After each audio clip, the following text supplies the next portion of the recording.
going to have Irene Morrow introduce our first recipient, Rick DeChant.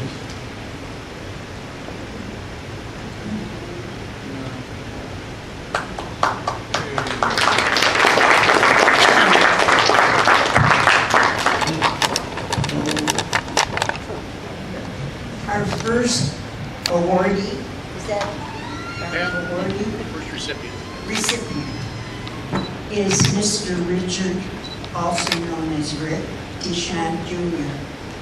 Before I knew Richard Jr., I knew Richard Sr., who was a very dear friend of our founder, Ralph J. Kerr.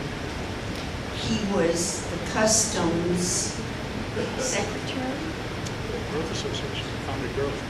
from the Growth Association. He's the guy that checks your wallet, checks your bags to see if you brought any unauthorized things into the United States. That was me. Not Dan. All right, okay. Anyway, this is the son, and we'd like to honor him today for all the work he's done with the veterans. He's like Mr. Veteran. He's involved in any kind of military, health issue, or anything with veterans, especially involved with Cuyahoga Community College. He's given so many years. He has 21 years of successful service with the U.S. Coast Guard Reserve. He has received numerous awards, too many to mention, military decorations, professional associations, and he has been involved with communities all over Cuyahoga County, I believe for all his life. And after all the years I've known him, I didn't know he was married until tonight I met his wife. Wow. He's always been alone. Of course, I go to things alone also, so I suppose people think I'm not married. Anyway, we're so happy today to have him here and give him an award. It's about time that we gave him one, or we should maybe give him two. He's done such a wonderful job with the veterans in Cuyahoga County. And now I'd like to introduce to you Mr. Rick DeChant.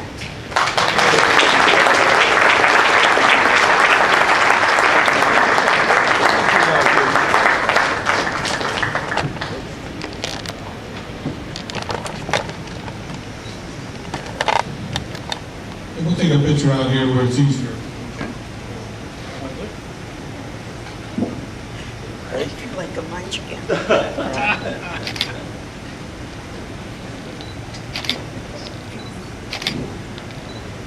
I'm good.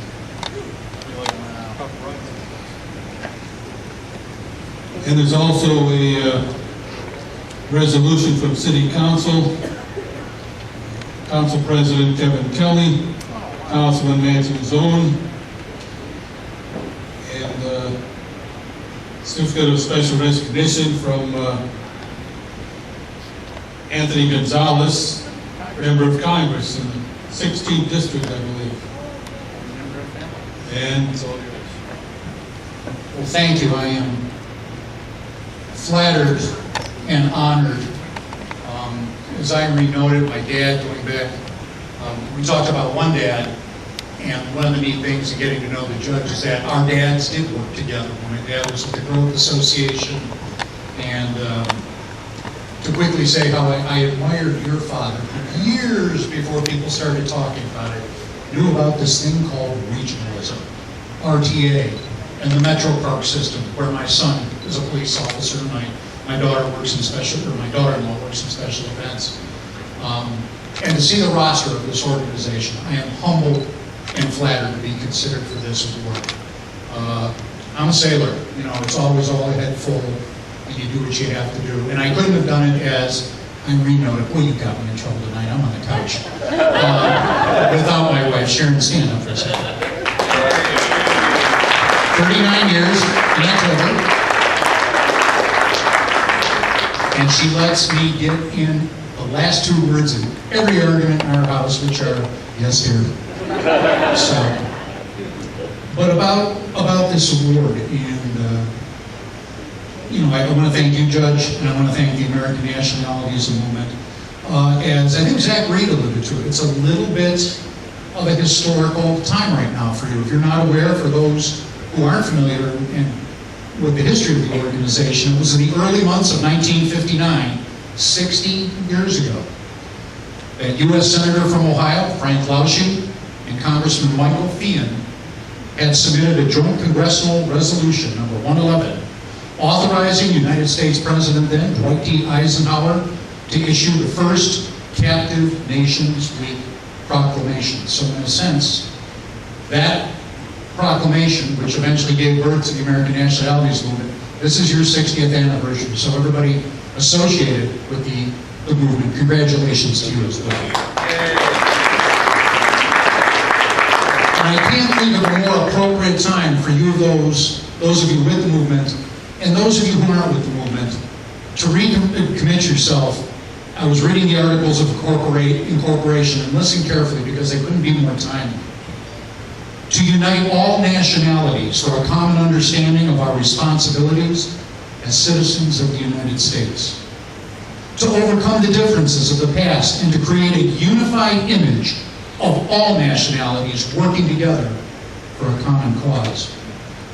To protect our freedom and to work for the freedom and self-determination for all of the people of all captive nations of the world. Despite all the efforts to liberate humanity, there will be and still are tyrants and dictators holding people in captivity. Thus, there will be work to do, and the American Nationalities Movement reconfirms its dedication to the freedom for all people. That mission now is more critical than ever. At a time here in the U.S. and globally, when the acceptance of and the ability to work together with diverse cultures in the cause of democracy and freedom is more critical now than ever. And Cleveland's American Nationalities Movement, one of the great things about being from this town, serves as a beacon and a guide to other organizations, not only regionally, but nationally. Again, you need to take a bow.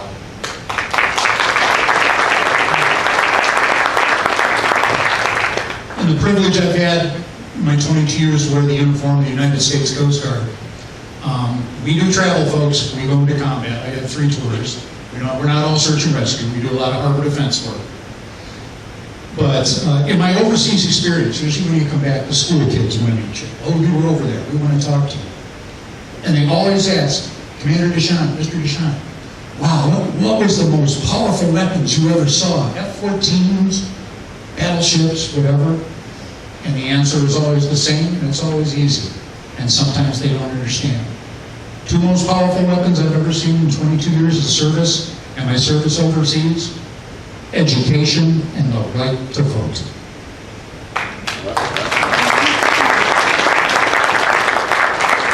In my overseas tours, when the crews were frustrated and some of that, I know we have some vets here, Vietnam vets, you hit that mark, 30 days, 90 days. The first 30 days are all energetic. By the 90th day, it's, what the heck are we doing here? And that's when you have to reach down and you talk to your crews, you talk to your men, your women, your personnel.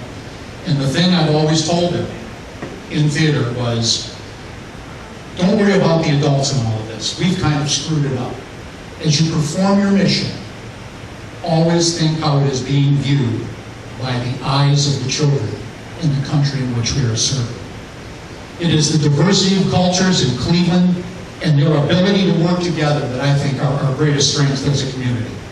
And the American Nationalities Movement will continue to ensure that our children have that clear vision within which to grow.